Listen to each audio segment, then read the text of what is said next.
A paz do Senhor, meus irmãos, muito boa tarde.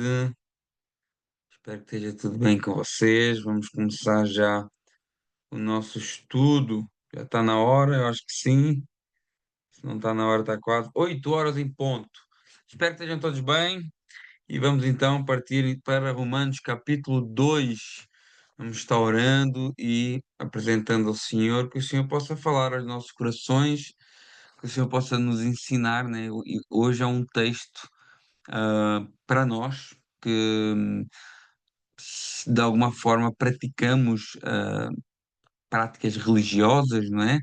E isso não quer dizer que a gente seja religioso ou que nos apoiamos na religião, mas talvez alguns sim, não sei.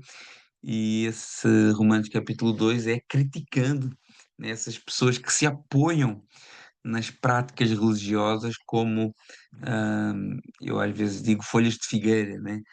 E vamos então orar, agradecer a Deus, que o Senhor possa estar a falar conosco nesta noite. Senhor, meu Deus e meu Pai, muito obrigado. Eu te agradeço, ó Pai, por tudo que o Senhor é, por tudo que o Senhor faz e por tudo aquilo que o Senhor tem falado no nosso meio, nos guiado e nos instruído, ó Senhor, para sermos cada vez mais segundo a imagem do Seu Filho. Ó Pai, nos abençoa neste momento, guia e fala ao nosso coração. Que o teu nome seja glorificado através da vida de cada um que está aqui comigo e aqueles que vão ver depois através das gravações. Muito obrigado por tudo, em nome de Jesus. Amém. Irmãos, como eu estava a dizer, esse capítulo 2 ele é um tiro certeiro na hipocrisia religiosa. É Paulo derrubando o crente certinho, né? Aquele que acha que é o super crente, que aponta o dedo para todos, que se acha muito seguro, só porque é povo de Deus, como era no caso aqui os judeus. Ah, Romanos capítulo 1, nós, na aula passada, nós vemos como Paulo mostrou que os gentios, ou seja, aqueles que não eram judeus, ímpios, que não criam em Jesus, no Evangelho, eles estavam debaixo da ira de Deus, né? Fala ali de pecados bem marcantes, né? Homossexualidade, imoralidade sexual, corrupção da mente, idolatria. Então, no capítulo 1, ele fala daqueles que não conhecem a Deus, de como eles já estão condenados e como eles não têm desculpa, porque aquilo que é possível conhecer de Deus é manifesto através da revelação natural da criação. Agora, no capítulo 2, Paulo vai apontar a arma para um outro grupo, o grupo moralista, o grupo religioso e, em especial, o grupo judeu, que olha para os pecados dos outros e diz: Isso é um absurdo, mas às vezes, no fundo, acaba praticando outras coisas que são igualmente pecado. E depois, no capítulo 3 ele vai concluir com aquela frase: Não há um justo, não há um justo sequer, e todos estão debaixo da condenação do Senhor, né? Todos pecaram e destituídos estão da glória de Deus. Essa é a tese que Paulo está montando até chegar no ápice dessa verdade. Primeiro com os gentios que não conhecem a Cristo e agora com os judeus que achavam: eu não sou como o gentio, eu conheço a lei, eu sou de uma família que tem promessa. Pois é, e Paulo aqui diz: olha, isso não vale de nada. Então, o tema central de Romanos capítulo 2 é: Deus julga todos com justiça, sem acepção de pessoas, não por aparência religiosa, mas pela realidade do coração e das obras. Né? Ele começa falando aqui no verso 2 que Deus julga segundo a verdade, no verso 6 que Deus julga segundo as obras, não como base de justificação, mas como uma evidência daquilo que está no nosso interior, no verso 11 que Deus não faz exceção de pessoas, e depois ele termina dizendo que o verdadeiro judeu, entenda-se que o verdadeiro judeu, sim, o verdadeiro povo de Deus, é aquele que serve no interior com a circuncisão do coração e não a circuncisão que eles conheciam, né? lá de Gênesis capítulo 17, que era a aliança, né, entre Deus e o povo, a circuncisão do prepúcio. Vamos então entrar, Romanos capítulo 2, ele começa ali nos primeiros 5 versículos a falar do moralista condenado. Ele começa no verso 1 dizendo, portanto, ou seja, esse portanto faz uma ligação com o assunto anterior, lembrando que a Bíblia, quando foi escrita, não tinha capítulos e versículos, ok? Isso foi algo que foi colocado depois para facilitar o estudo bíblico. Então, às vezes a gente começa um capítulo novo, parece que é outro assunto diferente, mas existem algumas dicas nas palavras e na gramática que nos dão a entender que ele está continuando o assunto. Ele diz, portanto, ou seja, depois de tudo que eu já disse no capítulo 1, és indesculpável, ó homem, quando julgas quem quer que sejas, porque no que julgas ao outro, a ti mesmo te condenas, pois praticas as próprias coisas que condenas. Olha que palavra forte de Paulo, começando a falar com os santinhos de plantão. Paulo conecta aqui o capítulo 1 e ele fala agora para o moralista, para o homem santo, para o homem que ora mais alto do que todo mundo, que carrega a Bíblia debaixo do braço, que anda de paletó e gravata, né? Que gosta dos títulos e das saudações nas praças, né? Aquele que condena os tais pecados do capítulo 1, que são condenáveis mesmo, né? Imoralidade sexual, desobediência aos pais, temos ali a homossexualidade, mas que depois pratica outros pecados, né? Eu estou condenando o cara porque ele está bebendo, ele está fumando, ok, isso é ruim, é pecado, mas eu minto, mas eu fofoco, né? Mas eu levanto falsos testemunhos. É esse tipo de gente que Paulo está falando agora. Ele diz, tu és indesculpável. Ele usa o mesmo termo para os gentios que não conheciam a Deus. Lá no capítulo 1, verso 20, que eles eram indesculpáveis por não crerem em Deus.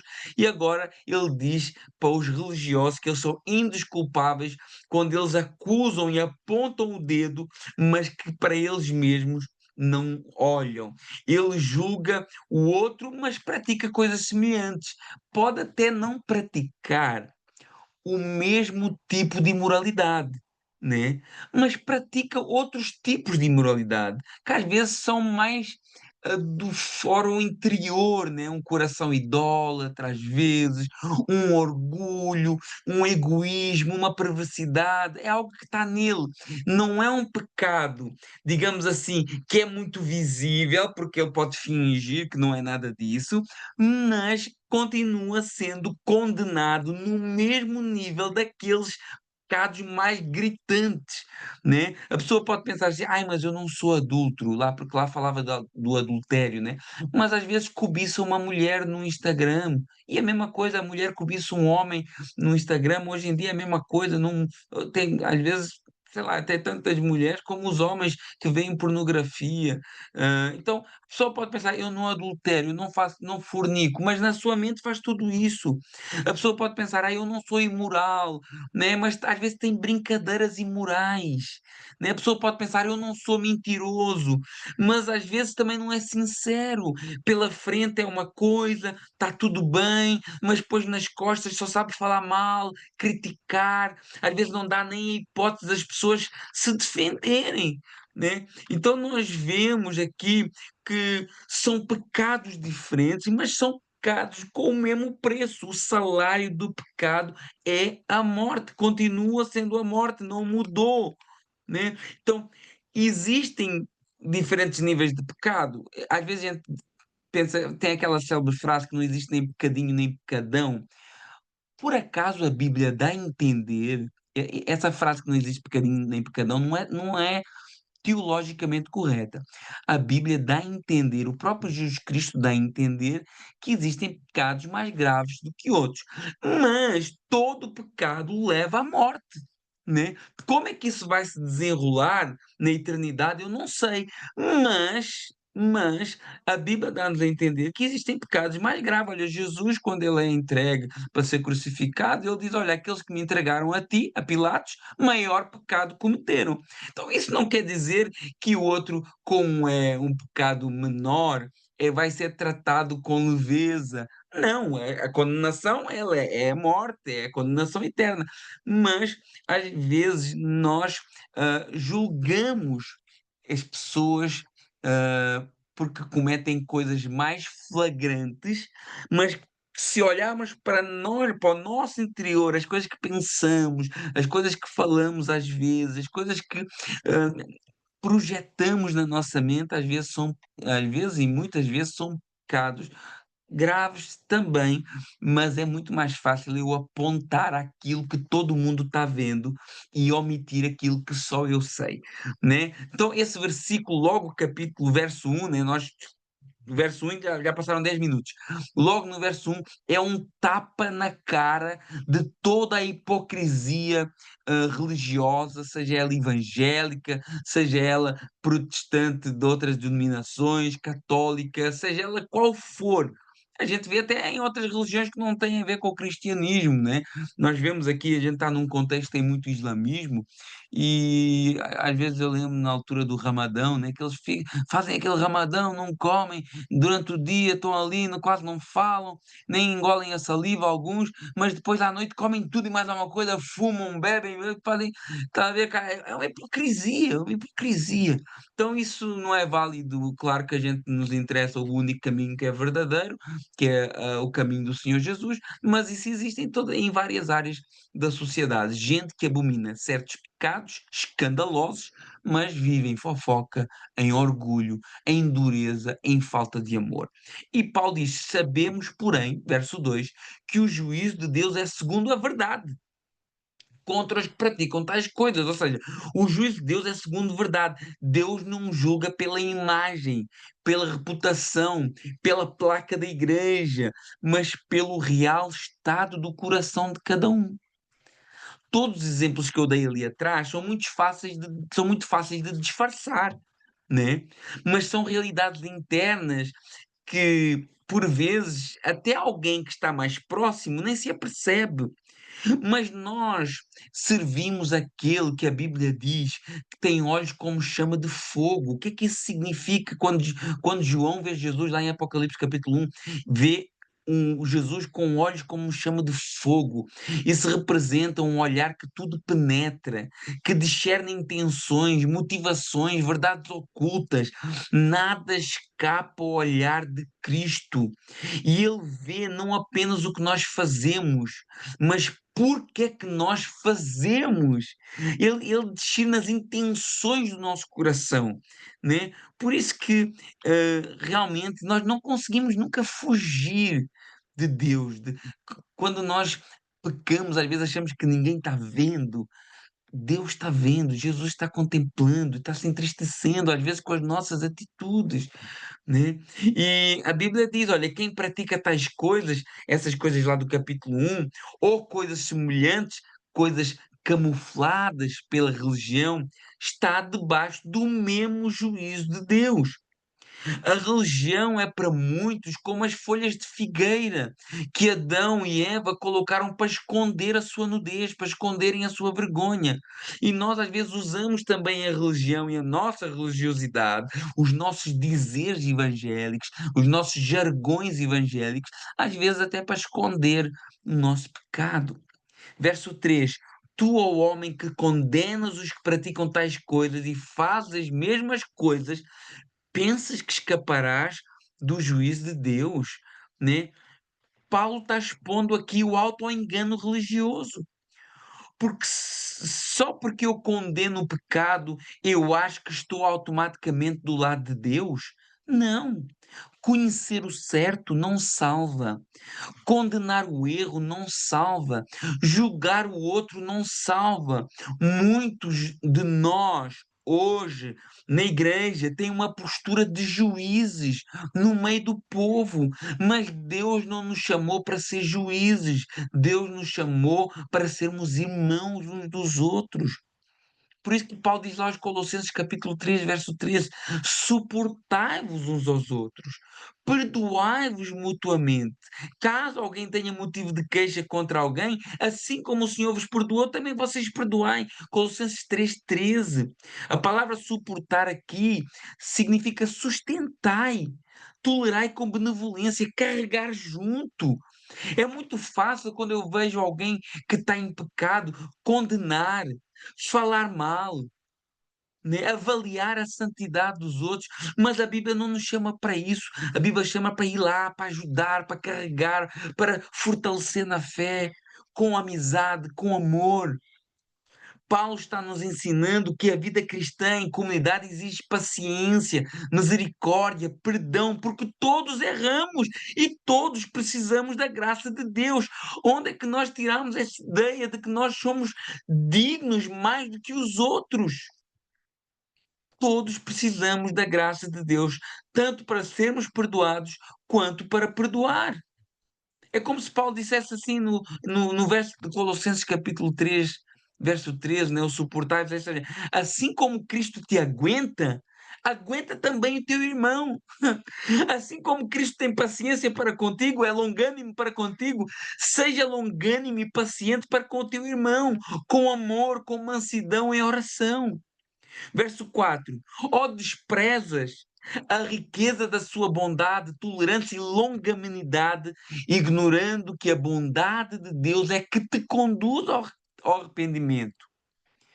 Paulo está afirmando que quem se arrepende só o faz porque Deus é bom. Não é porque o homem. Eu não me arrependo porque eu sou bom, porque a graça de Deus me alcançou. Efésios 2:8, salvos pela graça mediante a fé, isso não vem de vós, é um dom de Deus. A fé é algo que Deus dá para nós abrirmos os nossos olhos e nos arrependermos dos nossos pecados. Paulo está lembrando que se não fosse a graça, a tolerância, a longanimidade do Senhor, nós estávamos perdidos, entregues e condenados nas nossas próprias imundícies. Não vem por obras para que ninguém se glorie. Ninguém se pode gloriar por ser santo ou por estar salvo.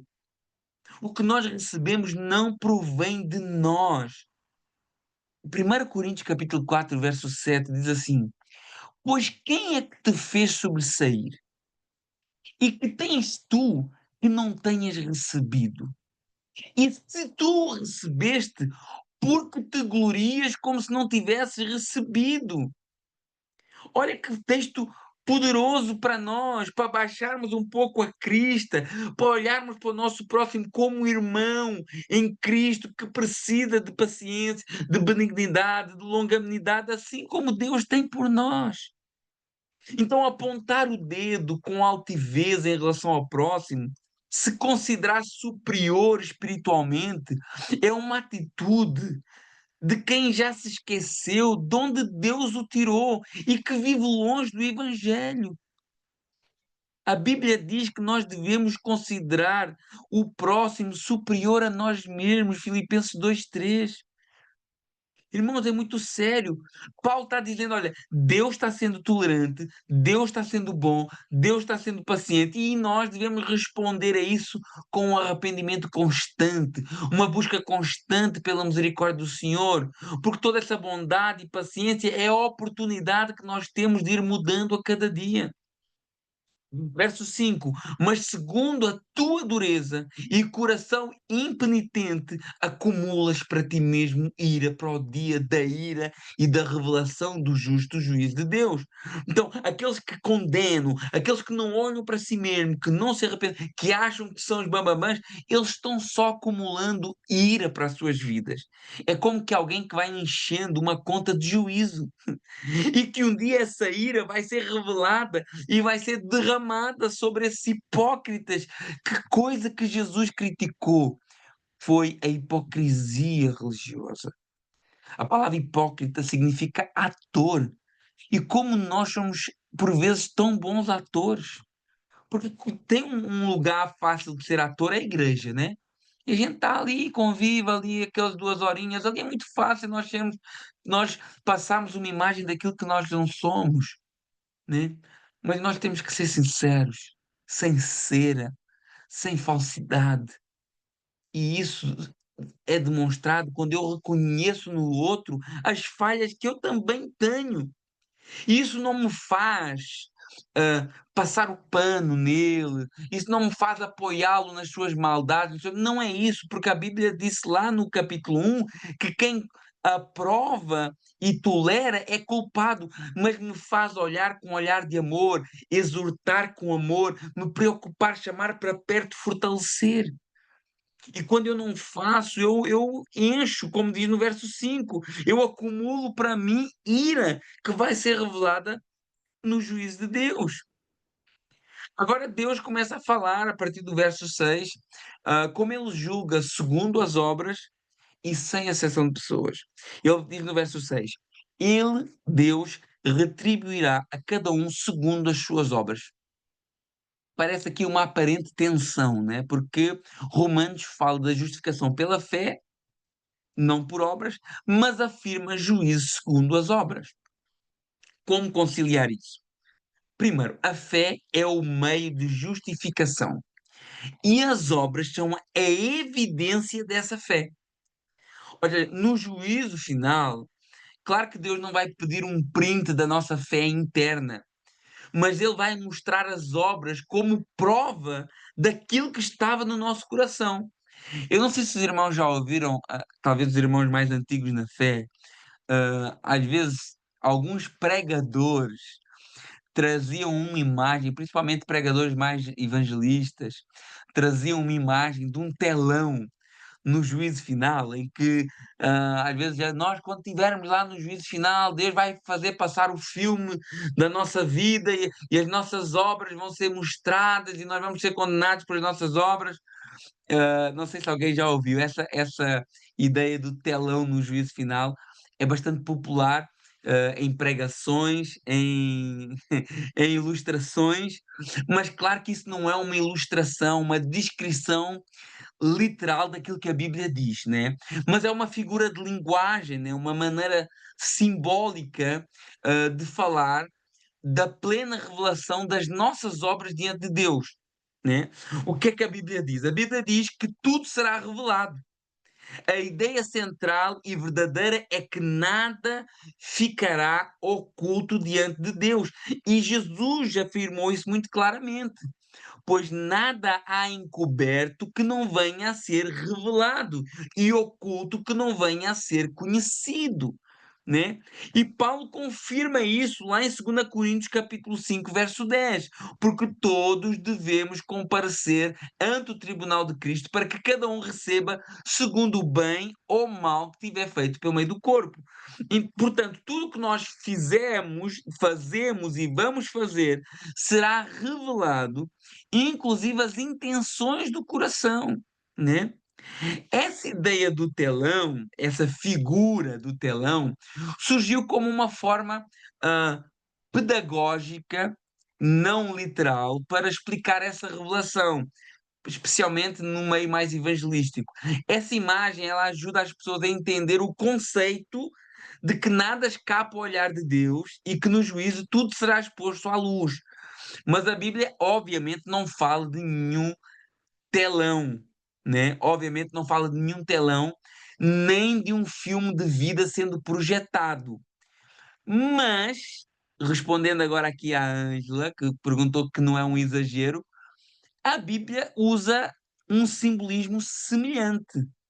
Numa altura em que não havia telões nem televisões, havia livros, né? Então abriram-se os livros, Apocalipse capítulo 20, verso 12, lá no juízo final. Então abriram-se os livros e os mortos foram julgados pelas coisas que estavam escritas nos livros, segundo as suas obras. Então, numa altura em que não havia televisões, não havia tecnologia, Paulo usou aquilo que havia. Os livros também, eu não acredito que seja um livro literal, mas que esse livro representa a perfeita memória e justiça de Deus, e claro que não um aparato tecnológico celestial, obviamente. Agora, o ponto real é que as nossas obras, obviamente não será num telão. A Bíblia diz que será um livro, não sei se é literal ou não, mas o princípio por trás é verdade. O importante não é se Deus usará um telão, livros ou o próprio olhar de Cristo. O importante de nós termos consciência é que nada estará escondido. Então eu não acho que seja um exagero, porque se nada estará escondido, então não é um exagero. Tudo que nós fizermos, irmãos, está a falar aqui de pessoas condenadas, atenção. No caso, de Apocalipse capítulo 20, ok? Pessoas condenadas. Então, nada será escondido. Tudo será julgado com verdade e justiça e cada um prestará contas de si mesmo a Deus. Romanos 14, 12. Para o crente em Cristo, esse juízo não será para condenação, mas será para galardão, como diz lá em 1 Coríntios capítulo 3, do 12 ao 15. Obras que são provadas pelo fogo, né? E o que for feito com amor e sinceridade permanecerá. Então, resumindo, não existe essa história do telão na Bíblia, né? Mas essa imagem serve para ilustrar a verdade de que nada ficará oculto diante de Deus e o foco bíblico é transparência do juízo e a justiça perfeita de Cristo. Então, essa imagem de que nada ficará oculto diante de Deus trará recompensas, né? Vem aqui no verso 7, no verso 7 diz, a saber, vida eterna. Cada um vai receber consoante as suas obras. Verso 7, a saber, vida eterna aos que, perseverando em fazer o bem, procuram glória, honra e incorruptibilidade, ou seja, para o salvo em Cristo Jesus, uma vida é marcada por perseverança, não é algo ocasional, né? Hoje o crente é muito inconstante, né? Tá lá a ler a Bíblia com toda a fé e depois, se for preciso, passa um ano sem ler a Bíblia. Mas depois dá outro, vai, pai, vamos ler a Bíblia, vamos orar, só que depois, passado uma semana, já esmorece, né? Não. O cristão, ele deve ser perseverante, não é algo ocasional, é algo constante e deve buscar honra e glória e incorruptibilidade, como diz a palavra, ou seja, coisas que apontam para o agir de Deus na sua vida e não glória humana. Então, a recompensa, né, do verso 6, segundo as obras, será a vida eterna para quem persevera procurando glória e honra e corruptibilidade divina, né? Este é o perfil do salvo. Não, o perfil do salvo não é perfeição, mas transformação, uma nova direção de vida com foco em Deus, né? Às vezes achamos que o crente, né, tem que passar um atestado de perfeição. Não é isso.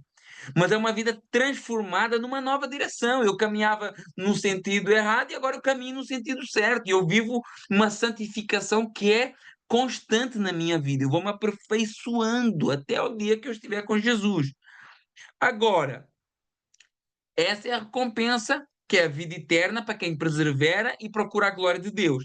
No verso 8 e 9, a recompensa, quem despreza e pratica essas obras de engano e de falsidade. Ira, verso 8 a 9. Ira, indignação aos facciosos que desobedecem à verdade e obedecem à injustiça. Tribulação e angústia virão sobre a alma de qualquer homem que faz o mal, primeiro do judeu e também no grego. Olha, então, os descrentes aqui são descritos como facciosos, pessoas teimosas, rebeldes, né?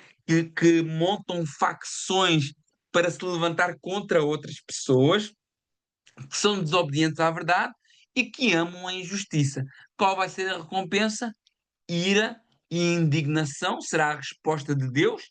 Essa ira e indignação, ela já se manifesta no tempo presente, né, da história humana sobre as pessoas que estão afastadas de Deus, né, como nós vimos lá em Romanos 1:18, que Deus os entrega aos seus pecados, mas também será uma ira e indignação futura, porque no futuro essa ira será plenamente aplicada sobre essas pessoas. E tribulação e angústia também, que é uma consequência interna e externa do pecado.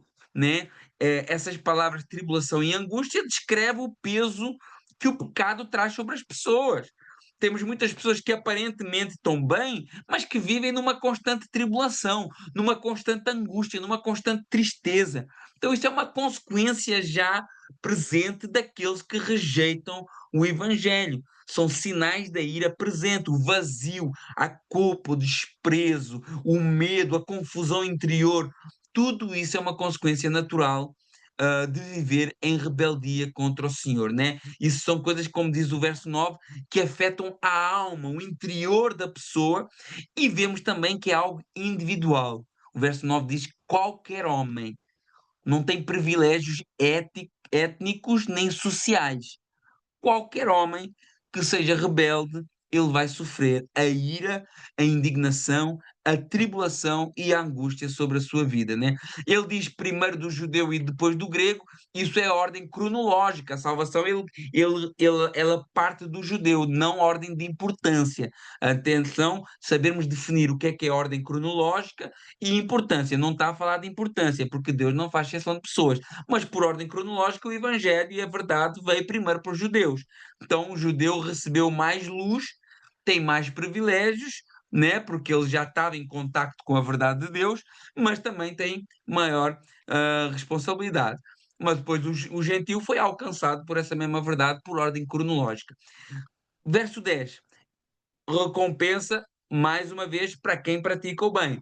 Glória, honra e paz a todo aquele que pratica o bem, primeiro judeu, depois do grego. Mais uma vez, a mesma ordem cronológica, a mesma salvação para todos e o mesmo princípio de recompensa. Porque para Deus, verso 11, não há exceção de pessoas. Deus não julga por aparência. Ser judeu, ser religioso, ser gentio, ser evangélico. Eu nasci na igreja, eu fui criado na igreja. Sei lá, é tantas coisas que a gente ouve às vezes, desde que eu me conheço que eu já sou crente, né? Às vezes eu até me questiono se essas pessoas tiveram uma experiência da conversão ou se elas simplesmente estão na igreja e às vezes nunca se arrependeram dos seus pecados. Então, isso às vezes é uma aparência de religiosidade. Pessoas vivem nessa ilusão, né, como se fosse algo que se adquirisse de pai e mãe, né? Eu não tenho aqui a referência, mas João capítulo 1, verso 13, se não estou em erro, eu acho que é o verso 13, diz assim, João capítulo 1, verso 13, diz assim: os quais não nasceram do sangue, nem da vontade da carne, nem da vontade do homem, mas de Deus. Então, o que é que João está falando aqui? Nós somos filhos de Deus, não é por herança. Deus não tem netos, Deus tem filhos, e para ser filho de Deus tem que ser através da crença pessoal em Jesus Cristo. Então, Deus não julga ah, herança, por religiosidade, por ser judeu ou não ser judeu, ou meu pai é cristão, ou meu pai é pastor, ou meu pai é isso, é aquilo. Deus não julga por isso. Deus julga segundo a verdade, segundo as obras e sem a exceção de pessoas. Ele não salva segundo as obras, ainda que a salvação ela tem que acompanhar obras como consequência da salvação, mas as obras podem condenar, né, se a pessoa não se arrepende, não começa a praticar novas obras de acordo com a realidade que ele recebeu e a graça. Agora, Paulo fala aqui sobre a lei externa e a lei interna, né? Que leva àquela discussão dos povos que nunca ouviram o Evangelho. E aqui ele dá assim, nós falámos sobre isso na aula passada, mas ele volta a falar sobre isso. Mas ele volta a falar sobre isso até num sentido de afronta contra os judeus, né? No verso 12 diz: pois todos os que pecaram sem lei perecerão, e todos os que pecaram sobre a lei serão julgados. Então, aqui, sem lei, ele está a falar dos gentios que não receberam a lei de Moisés, e sobre a lei está a falar dos judeus. Dois grupos. Atenção, ambos pecaram, né? Já vou explicar isso aí. O facto do judeu ter a lei não os faz mais dignos de salvação do que os outros povos, porque os gentios pecaram não conhecendo a lei, mas quebrando a lei moral que existe dentro do coração de todos os seres humanos. Todo ser humano tem um senso de moralidade, né? E mesmo esse senso que é fruto, que eu acredito na teologia se chama graça proveniente, mesmo, mesmo nós sendo às vezes que não conhecemos o Evangelho, guiados por essa graça proveniente, acabamos fazendo coisas erradas também. Acabando por pecar. Então, vemos que aqui Paulo está falando de dois tipos de pessoas que não têm lei, mas pecam porque quebram a lei moral, e os que têm a lei, mas pecaram à mesma porque quebraram essa lei de Moisés, né? O propósito de Paulo, mais uma vez lembrando, é mostrar o grande problema da humanidade, o pecado, e como todos estamos contaminados por ele. Mas você pode se perguntar, mas os fariseus eram tão zelosos, será que os judeus não cumpriram a lei? Porque às vezes podemos questionar, né? Porque eles coavam o mosquito, né? Faziam todos os rituais, mas não cumpriam. Tiago, capítulo 2 verso 10 diz algo muito pesado para nós que queremos viver segundo a lei. Qualquer que guarda toda a lei, mas tropeça em um só ponto, se torna culpado de todos os outros. O que é que Tiago nos ensina? Que a lei de Deus é uma unidade moral perfeita. Ela não é um conjunto de regras independentes, como se alguém pudesse escolher quais obedecer. Mas o que Tiago nos ensina é que romper um único mandamento significa romper com a autoridade de quem legislou, ou seja, Deus. Por isso, quem peca em um único ponto quebra a comunhão com toda a lei. Vamos dar um exemplo prático. Imagina uma corrente. Se você quebrar um único elo dessa corrente, você quebra a corrente inteira, ela deixa de ser útil. Como uma vitrine de vidro. Se você der uma rachadura na vitrine, você compromete todo o vidro. Então, mesmo que o judeu se esforçasse para cumprir toda a lei, em algum momento todos desobedecem alguma coisa. E isso já o fazia digno de condenação. Agora eu convido os irmãos a pensar em vocês mesmos. Vamos olhar somente para os 10 mandamentos. E atenção que a lei não era só os 10 mandamentos. Os 10 mandamentos, eles tinham um desdobramento que davam 613 leis. 613 leis.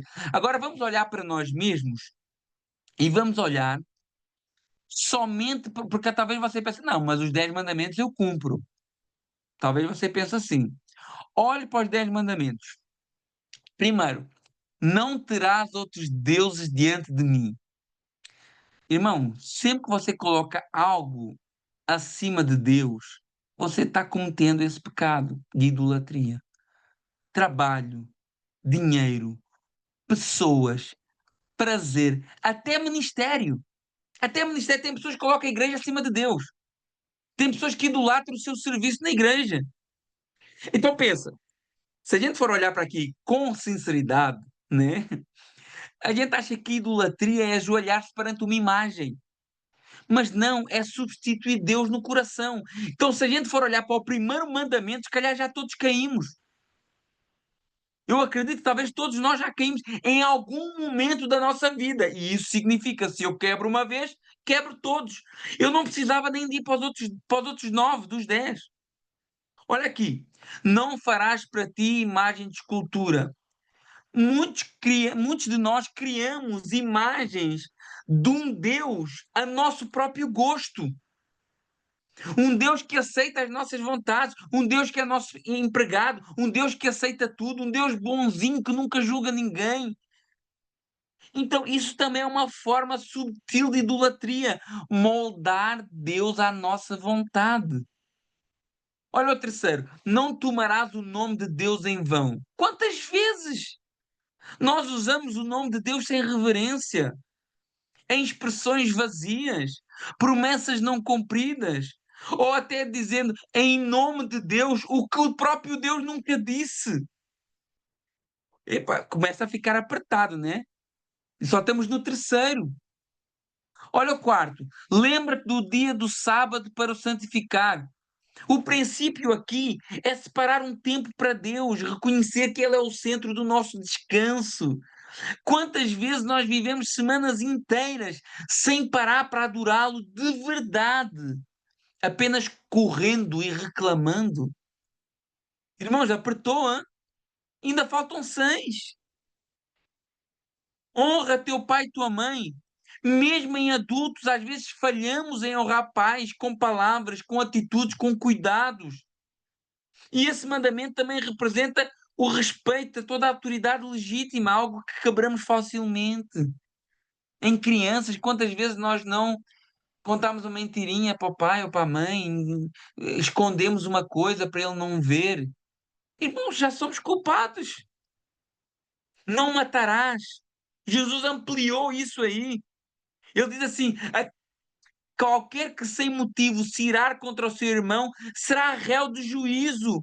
Ou seja, ódio, rancor, desprezo, desejo de vingança são formas de assassinar no seu coração, no meu coração. Irmãos, nós somos dependentes da graça e misericórdia de Jesus. Não adulterarás. Jesus esclareceu isso. Olha, eu já falei no início, né? Aquele que olhar para uma mulher com intenção impura já cometeu adultério no coração. A pureza que Deus exige é interna e todos falhamos nisso de alguma forma. Não furtarás.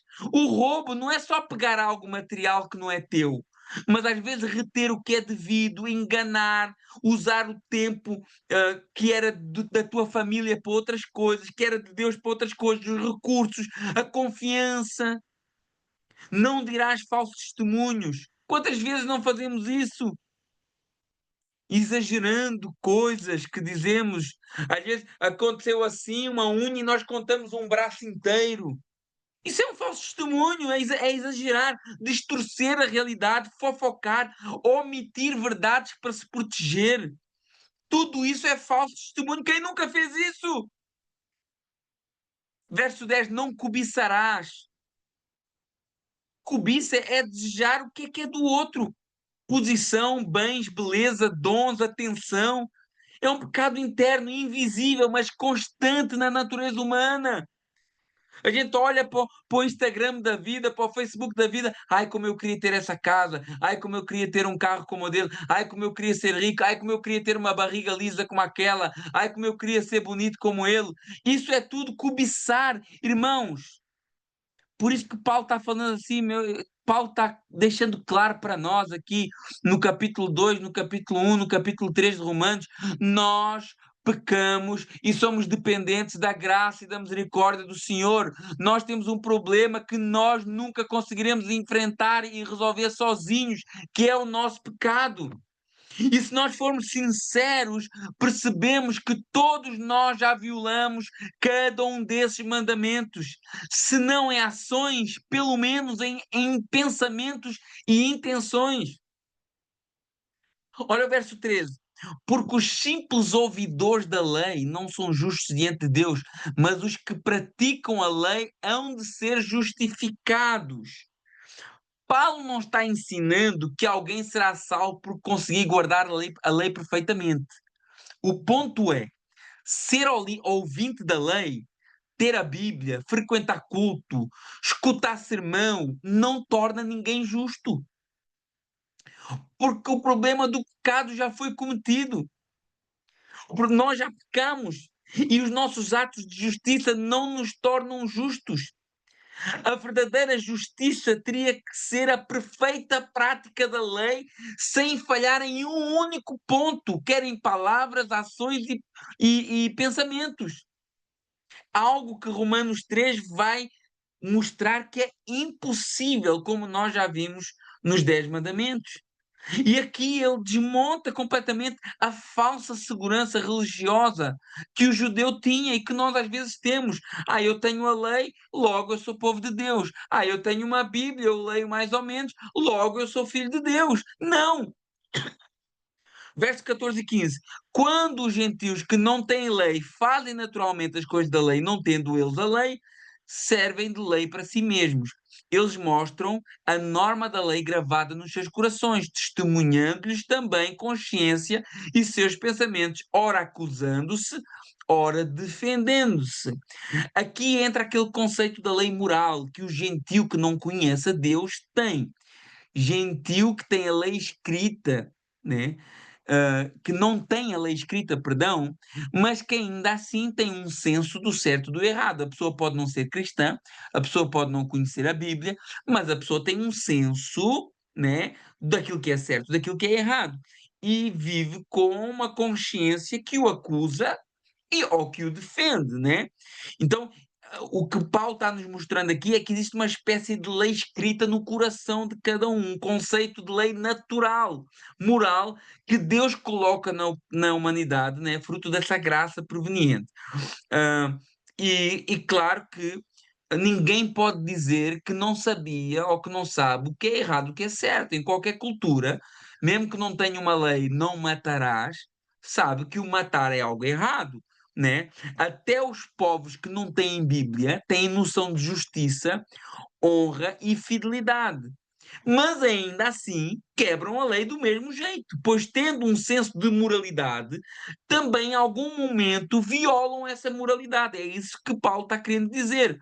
Então, tanto judeus como gentios, mesmo tendo uma lei moral no seu coração, eles acabam quebrando essa lei. Verso 16. No dia em que Deus, por meio de Jesus Cristo, julgar os segredos dos homens em conformidade com o meu evangelho. Então, Deus vai julgar o segredo de todos os homens, quer os que têm lei e que pecaram tendo lei, quer os que não têm lei, mas que pecaram rompendo essa lei moral. Deus julgará até os segredos, as coisas que ninguém viu, mas ele viu. Jesus será o juiz. E Paulo, curioso, né? Ele chama aqui o meu evangelho, né? Porque Paulo havia recebido esse evangelho diretamente do Senhor e ele tinha plena convicção daquilo que ele pregava. Não era uma convicção orgulhosa, mas uma certeza de que ele também estava debaixo de tudo isso que ele estava falando. O próprio Paulo reconhecia que ele mesmo estava debaixo de tudo isso que nós estamos falando aqui. Essa incapacidade do homem por si mesmo de ser justo, né? Romanos, agora a partir do 17 até o 24, fala aqui mais especificamente contra o judeu religioso hipócrita que blasfema o nome de Deus. Verso 17 a 20 diz assim: Se tu, porém, que tens o sobrenome judeu, ou seja, que és do povo escolhido, né, repousas na lei e te glorias em Deus, conhece a sua vontade e aprovas as coisas excelentes, sendo instruído na lei, estás persuadido que és guia dos cegos, luz dos que estão em trevas, instrutor de ignorantes, mestre de crianças, tendo na lei a forma de sabedoria e na verdade? Então, Paulo descreve aqui o perfil de um judeu confiante na sua identidade religiosa, aquele que tem o nome judeu, ou seja, o povo da aliança, ele se apoiava na lei e ele se gloria por conhecer a vontade de Deus. E ele acaba se vendo como o guia dos cegos, a luz das trevas e o instrutor e mestre. Então, os judeus se achavam os donos dos oráculos de Deus, né? Como a própria palavra diz. Passando para os dias de hoje, aplicando para nós, às vezes nós achamos isso também, né? Porque somos o povo do Evangelho, recebemos Jesus no nosso coração, então nós achamos que somos também os caras, né? Nós somos a luz do mundo, o sal da terra, e às vezes nós passamos isso e achamos que a luz é nossa, que nós brilhamos uma luz própria, mas nos esquecemos que a luz que nós brilhamos é de Jesus, né? E às vezes nós também temos esse pensamento do judeu, né? Porque eu sou evangélico desde sempre, porque eu tenho a doutrina correta, eu conheço a palavra, eu ensino, eu prego, eu discipulo. E claro que esses privilégios não são o problema. O problema é eu confiar mais neles do que na graça do Senhor sobre a minha vida. E claro que é muito bom quando nós conhecemos a palavra, é muito bom quando nós temos a oportunidade de ser criados num lar evangélico, cristão, tudo certo, mas a minha confiança, a minha certeza não pode estar nessas coisas, a minha certeza deve estar no Senhor que me salvou. Olha o que é que Paulo fala aos Filipenses, uma palavra muito interessante. Filipenses capítulo 3, do verso 4 ao 9, para aqueles que confiam na carne, porque isso é confiar na carne. Não, eu estudei a Bíblia, eu fiz um curso, eu fiz 3 cursos de teologia, eu faço seminário, eu vou lá para a igreja, oro bonito. É os que confiam na carne, esses são os que confiam na carne. E Paulo diz assim: olha, verso 4 de Filipenses 3: bem, que eu poderia confiar também na carne. Se alguém pensa que pode confiar na carne, muito mais eu, circuncidado ao 8º dia, da linhagem de Israel, da tribo de Benjamim, hebreu de hebreus, quanto à lei fariseu, quanto ao zelo perseguidor da igreja, quanto à justiça que há na lei, irrepreensível. Paulo está, não, vocês acham que você pode confiar na vossa carne? Então eu posso confiar muito mais. Mas, verso 7, mas o que era para mim lucro, considerei perda por causa de Cristo. Sim, de veras considero tudo perda por causa da sublimidade do conhecimento de Cristo Jesus, meu Senhor, por amor do qual perdi todas as coisas e as considero como esterco para ganhar a Cristo e ser achado nele, não tendo justiça própria. O problema aqui é a justiça própria que nós queremos ter, que procede da lei, senão a que é mediante a fé em Cristo, a justiça que procede de Deus, baseada na fé. Então, Paulo está falando aqui dos judeus que se achavam os caras, né? Mas nós somos o povo, né? E verso 21, 23, ele diz da hipocrisia que esse povo vivia e da hipocrisia que nós às vezes vivemos também no meio evangélico. Verso 21, 23. Pois tu que ensinas ao outro, mas não te ensinas a ti mesmo. Pregas que não se deve furtar e furtas. Tu que dizes que não se deve cometer adultério e cometes. Tu que abominas os ídolos e roubas os templos. Tu que te glorias na lei, mas desonras a Deus pela transgressão da lei.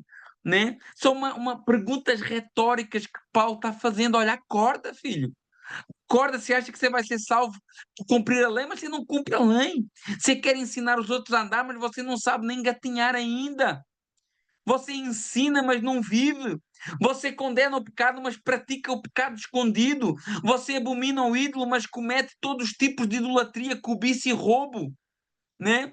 Era, aqui há uns anos era proibido, isso era uma história que atravessou muitas igrejas, na Igreja Assembleia de Deus, era proibido televisão, né? Aquelas igrejas mais era proibido televisão, mas muitos pastores tinham a televisão escondida lá no guarda-fato do quarto, para ninguém ver. Mas depois subiam nos púlpitos que proibiam os irmãos de ter televisão, mas eles tinham escondido, né? Então é isso aqui, você prega, mas você não vive o que é que você prega, né? É a diferença entre ortodoxia, que é ter a doutrina certa, e ortopraxia, que é viver a vida certa.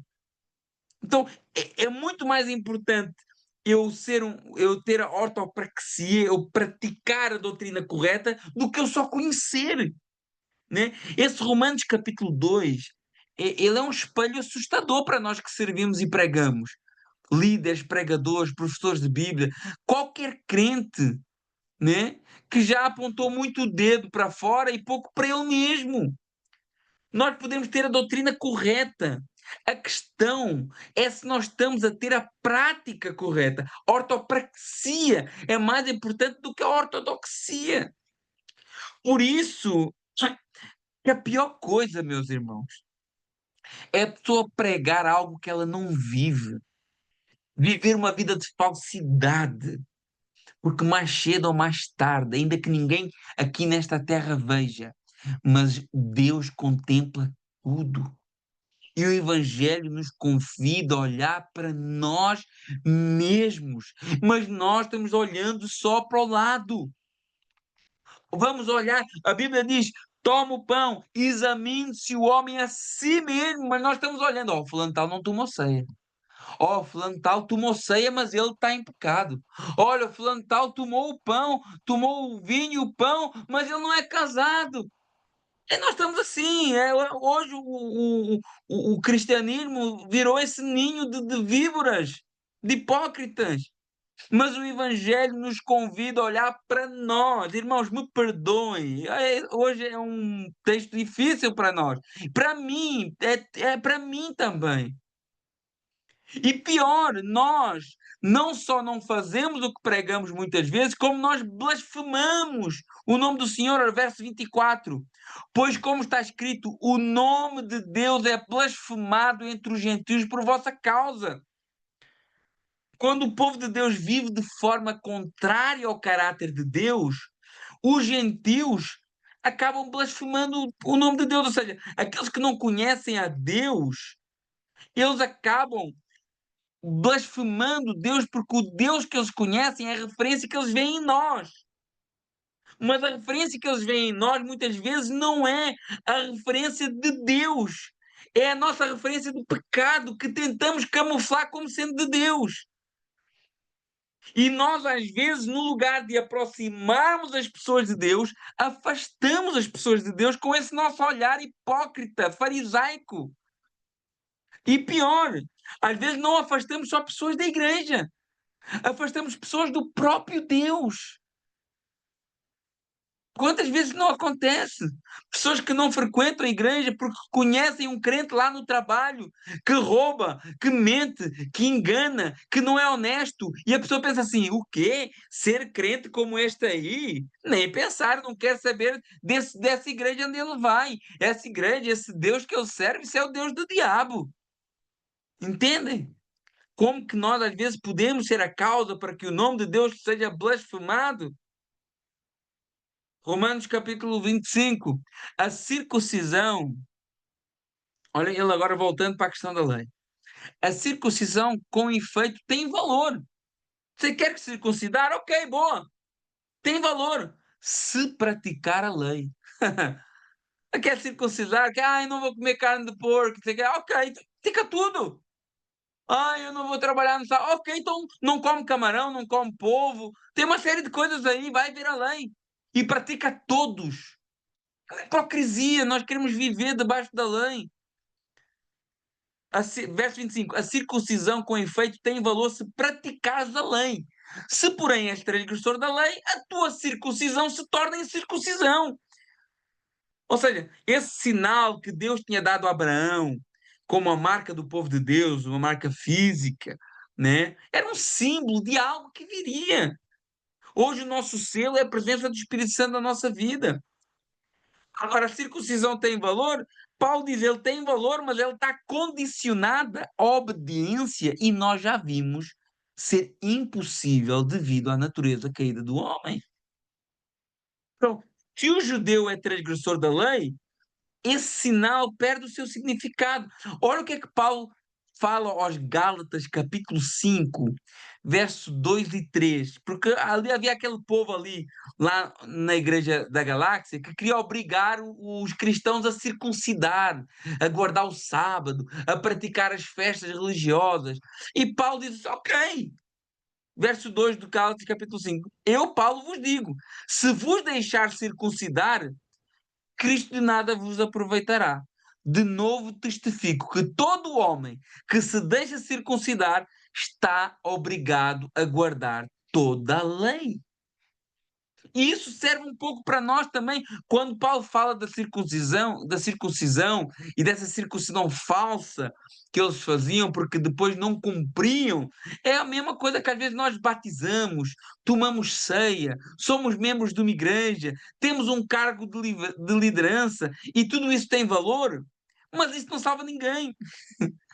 E tudo isso sem uma vida nova em espírito e em verdade é só um ritual vazio. Verso 26 e 27. Se, pois, a incircuncisão guarda os preceitos da lei, porventura a incircuncisão não será tida por circuncisão? E aquele que é incircunciso por natureza, ou seja, o gentio, se cumprirá a lei, não julgará a ti que com a letra da lei e com a circuncisão és transgressor?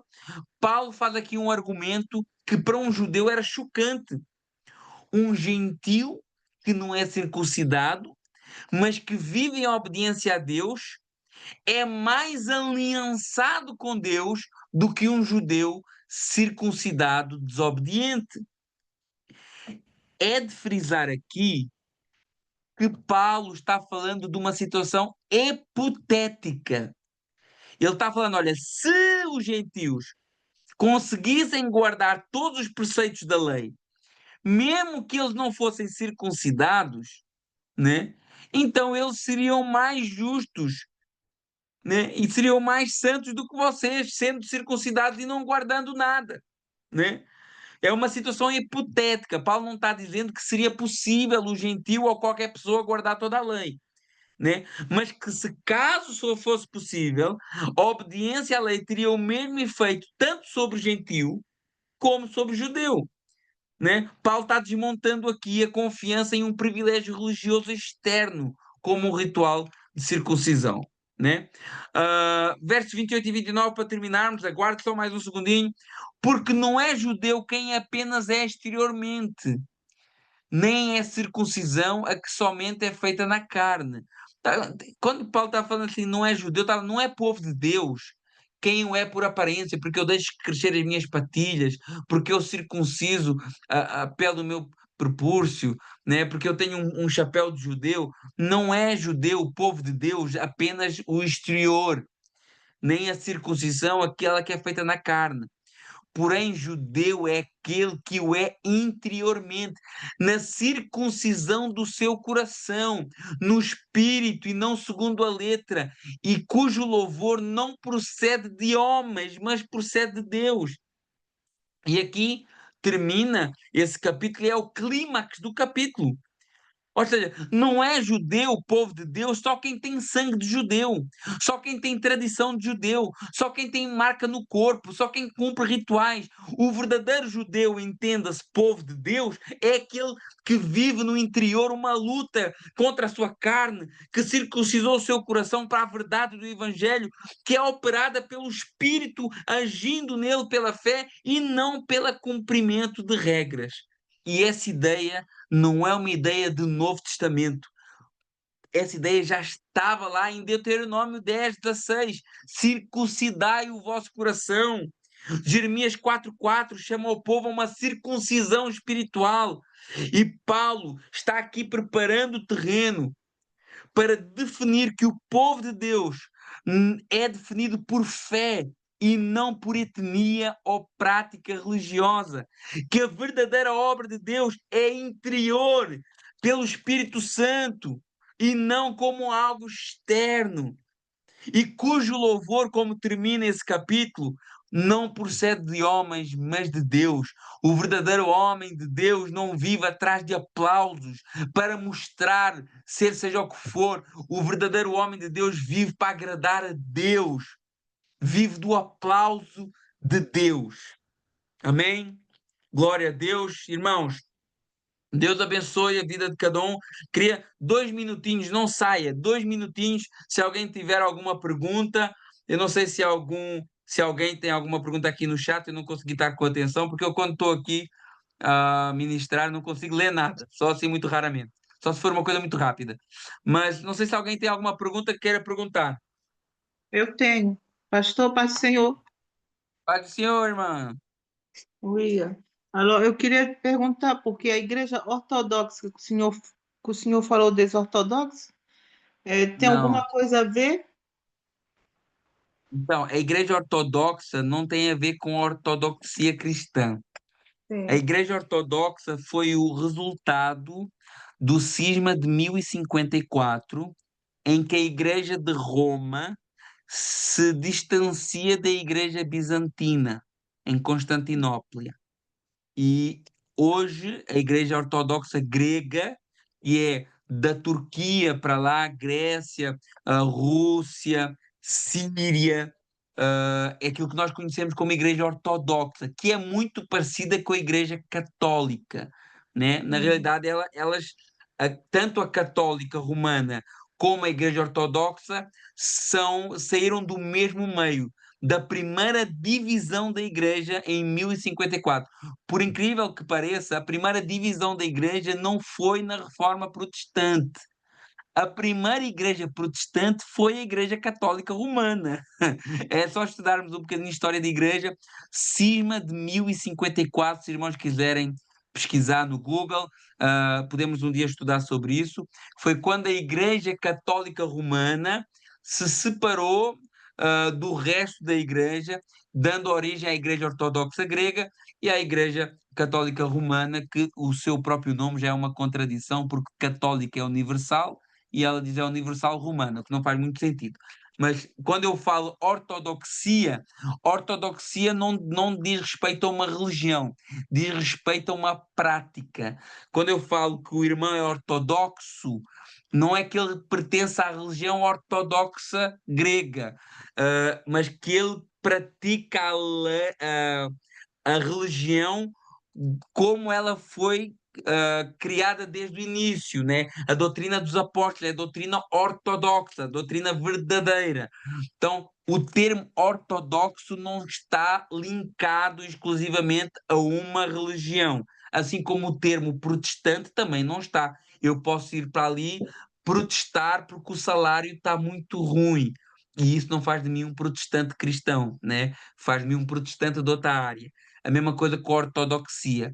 Existe a Igreja Ortodoxa Bizantina do Oriente e existe a prática ortodoxa da doutrina, a doutrina dos apóstolos. São palavras que significam fidelidade aos ensinos originais. Amém? Amém, pastor. Obrigada. Amém. Obrigado. Irmãos, vamos orar, vamos terminar. Senhor, meu Deus e meu Pai, muito obrigado. Eu te agradeço, ó Pai, por esse estudo, por esse momento, por essa palavra que nos confronta, que nos faz olhar para nós, que nos faz considerar a nossa atitude em relação aos nossos irmãos, às vezes mais fracos na fé, mas que sabemos que são tão importantes na igreja e que o Senhor ama também. Que a gente possa não apontar o dedo, mas que a gente olhe para o nosso interior e buscar mudar para sermos consoante à imagem do teu Filho amado e ajudar aqueles que estão em dificuldade na fé, amando, exortando com amor e dando a mão para caminharmos juntos na tua presença. Obrigado por tudo, abençoa, Pai, a vida de cada um que aqui esteve nesse momento e que essa palavra possa fazer morada nos nossos corações para a honra e para a glória do teu santo nome, em nome de Jesus. Amém. Irmãos, Deus abençoe. Um grande abraço a todos e até uma próxima.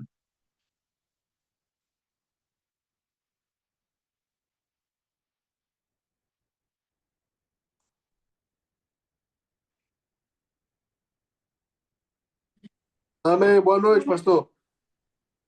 Oi, Johnny. Você tá bom? Bom demais. Tudo. Amém. Bom te ver aí, meu irmão. Você tá me vendo? Outra. E aí? Um Peraí que o abraço som tá aí. baixo. Um Ah, botei abraço na para fonte. você. Um abraço para a esposa. Ela tá aqui do lado, a gente tá... já vai jantar. Bem, bom Ô, apetite. pastor, só uma pergunta. Fala, meu irmão. É, o senhor, o senhor é, o senhor falou sobre o título dos versículos, não foi? Logo no Sim, começo. Qual é o título sim. do primeiro capítulo? Na realidade, os títulos são notas extra-bíblicas, né? Aham. Ah, mas eu dei os capítulos normalmente não tinham títulos, mas para nos ajudar a estudar, Sim. a teologia ela foi acrescentando às escrituras esses títulos para nos ajudar a estudar. Uhum. Nos primeiros, eu dividi esse texto, por exemplo, em algumas partes em algumas partes. Por exemplo, aqui do capítulo, do verso 1 ao verso 5, fala aqui do moralista que está condenado, né? Depois eu Uhum. fiz uma outra subdivisão do 6 ao 11, né? O Deus que julga segundo as obras, sem Uhum. exceção de pessoas. Depois eu fiz aqui mais um subcapítulo do 12 ao 16, né? Essa questão da lei externa, né? Que é a lei escrita, e a lei interna, que é aquela lei moral que todo ser humano tem, não é? Sim. E depois tem mais aqui alguns subcapítulos que eu fiz. Do 17 ao 24, fala aqui do judeu religioso e da hipocrisia, né? Sim. Que fazem as pessoas blasfemar o nome de Jesus. e acaba com a verdadeira circuncisão, do 25 ao 29, a verdadeira circuncisão e o verdadeiro judeu. Mas esses títulos que nós vemos às vezes até no rodapé das nossas Bíblias são acrescentos extra-bíblicos para nos ajudarem, né, a estudar melhor, Sim, sim. mas eles não fazem parte do texto original. Uhum. Não, não, sim, eu percebi. Era só mesmo para colocar aqui. Porque o senhor falou Amém. aí, só que eu não peguei. É muito rápido O do também, primeiro capítulo. muito rápido. Às vezes eu sou rápido demais. Mas a ideia o primeiro capítulo de Romanos é mostrar a depravação de todos aqueles sem Cristo, sem Deus, e Aham. agora do capítulo 2 é a depravação de todos aqueles que se dizem religiosos. Uhum. Sim. Amém? Ok. Meu irmão, Deus Amém. abençoe. Um abraço para vocês. Tchau, tchau. Deus abençoe. Tchau.